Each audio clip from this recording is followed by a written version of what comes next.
Bonjour à tous, j'espère que vous allez bien. Aujourd'hui, on se retrouve dans une ambiance, une luminosité assez dégueulasse pour le 79e, je crois, Over the Results consacré au Survivor Series 2011. Voilà, sans plus tarder, on va directement commencer avec le premier match qui voyait Dolph Ziggler battre John Morrison pour conserver son titre des États-Unis dans un bon petit opener match. Vraiment, j'ai marqué que ça faisait très plaisir d'avoir un match comme ça. Il n'est pas extraordinaire, mais en tout cas, il fait le taf et les deux lutteurs font le taf, je trouve. Bonne alchimie entre Ziggler et Morrison, en tout cas pour ce match-là. Donc pour moi, c'est un très bon point.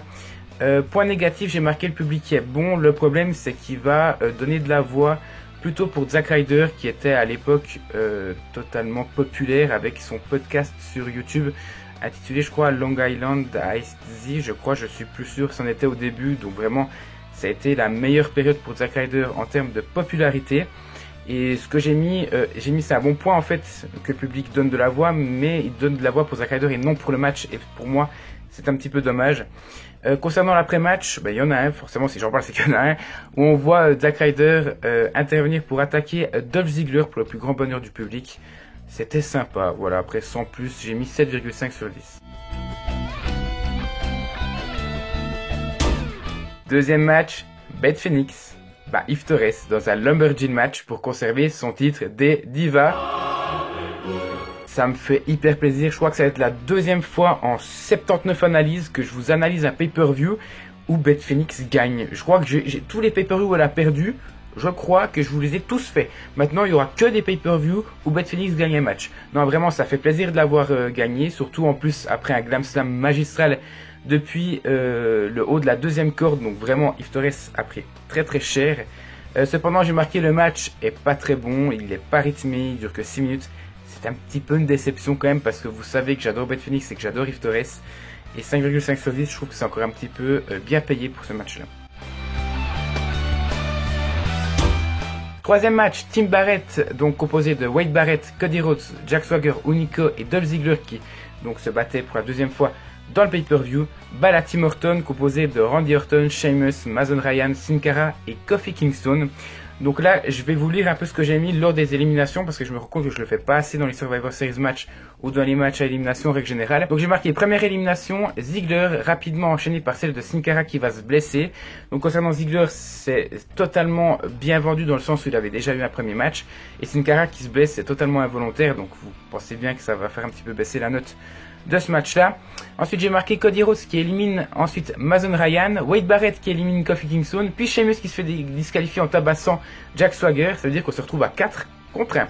On a la team Orton qui est représentée par Orton, qui est tout seul, et on a la team Barrett qui est au complet sans Ziggler. Donc vraiment, c'est du 4 contre 1. Ensuite, Orton va éliminer Swagger et Hunico après un magnifique RKO, mais se fera surprendre par Wade Barrett et Cody Rhodes qui sont donc les deux survivants, donc vainqueurs à la team Wade Barrett.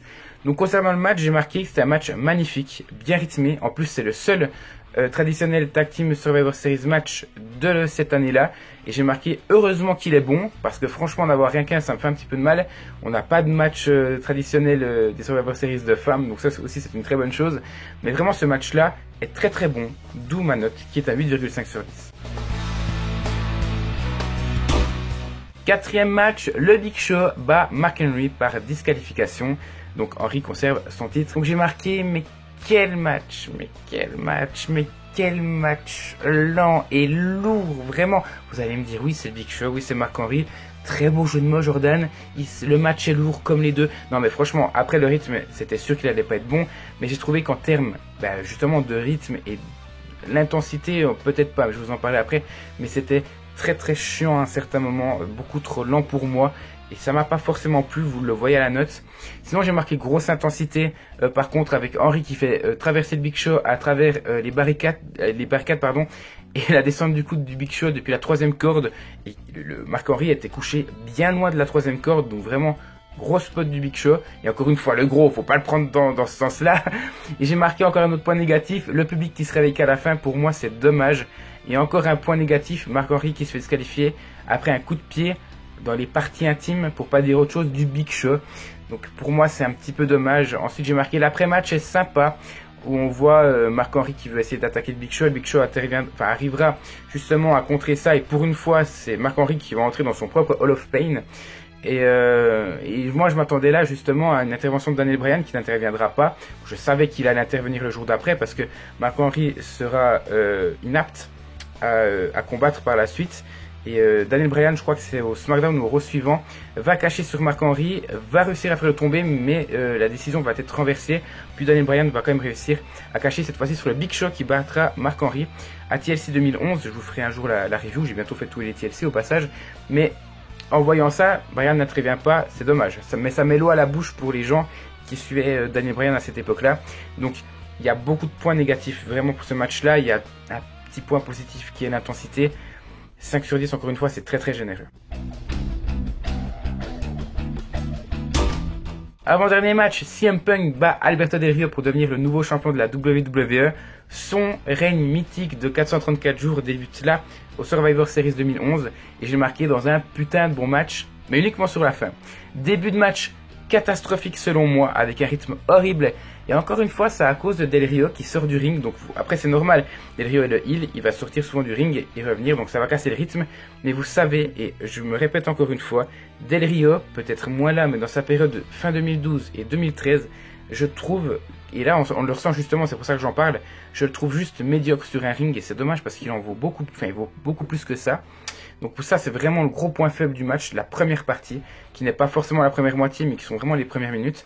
Et ensuite on a une deuxième moitié de match qui est assez incroyable, avec un public en feu, un rythme de dingue, vraiment, et avec un Punk au sommet de son art, vraiment, il n'y a pas grand chose à dire durant, on va dire, les deux derniers tiers du match. Vraiment pour moi, c'est pratiquement parfait.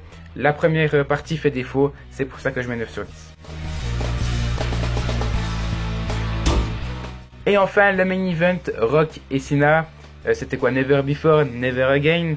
Vraiment, bat the Awesome Truth. Alors, le match est pas mauvais. Hein. J'ai marqué, c'est un bon match avec un bon rythme, avec une putain d'ambiance. Et le Rock est en forme, mais parce que ça enchaîne très très bien avec le Rock. Hein. Autant je le critique tout le temps que là, je dois quand même admettre que le Rock assure, vraiment. Mais il y a deux problèmes pour moi. Le premier, c'est que le Rock fait absolument tout. Et tout le match est centré autour de quoi? Pour les gens qui me connaissent, je vous laisse quelques secondes. Qu'est-ce que je dis dans les tag team match qui me saoulent parce qu'on en voit beaucoup trop souvent? Les hot tag match où un mec arrive pas à faire le tag avec son adversaire et ça dure tout le match. Là c'est pareil. Cena n'arrive pas à faire le tag, Cena s'en prend plein la gueule tout le match par Miz et R-Truth. Et finalement on va faire le tag à la fin et Rock va remporter le match. Donc le Rock a fait tout le boulot au début et à la fin et Cena s'est fait juste maltraiter durant tout le match.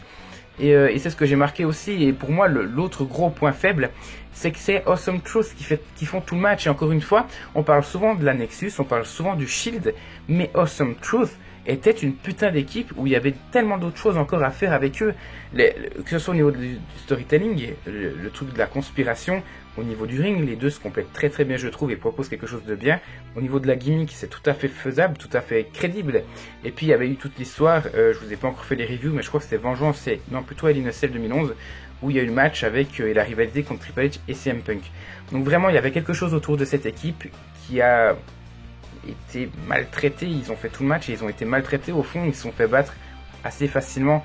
Donc pour moi ce sera mon deuxième point négatif. Et j'ai aussi marqué, je tiens à préciser avant de donner la note du match, de toute façon vous la voyez, l'après-match je vois le Rock porter un Rock Bottom sur Cena.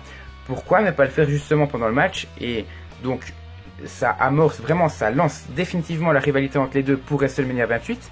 Et pourquoi pas faire justement gagner Awesome Truth qui aurait pu continuer leur belle équipe encore plusieurs semaines après au lieu de voir un Miz ou un Truth qui attaque l'autre. Je crois que c'était Miz qui avait attaqué un Truth peu de temps après ça. Donc j'ai mis 8 sur 10.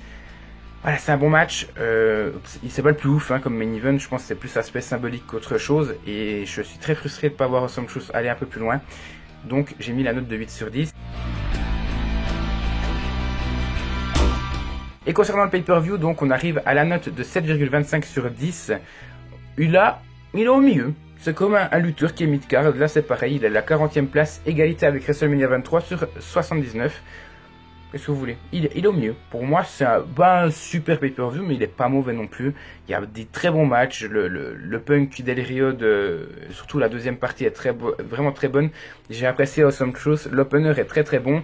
Et le Survivor Series, traditionnel Survivor Series Tag Team Match, est excellent aussi. Et puis on voit une victoire de Beth Phoenix. Faut quand même le préciser. Ça fait plaisir. Voilà. Donc merci à vous d'avoir suivi cette vidéo. Encore une fois, je précise à la fin de la vidéo et pas au début, mais laissez un like si vous aviez aimé ce pay-per-view et laissez-moi un dislike si vous ne l'aviez pas aimé, si vous n'avez pas aimé l'alchimie et l'équipe entre Rock et Cena. N'hésitez pas à me mettre un commentaire, c'est du bonus, pour m'expliquer qu'est-ce que vous avez aimé ou non à l'époque, ou alors si vous l'avez vu très récemment. Et puis de toute façon, on se retrouve la semaine prochaine.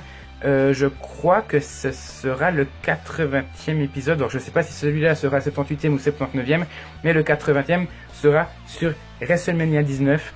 Donc on va faire WrestleMania 19, WrestleMania 20 et WrestleMania 21 pour les épisodes 80, 90 et 100.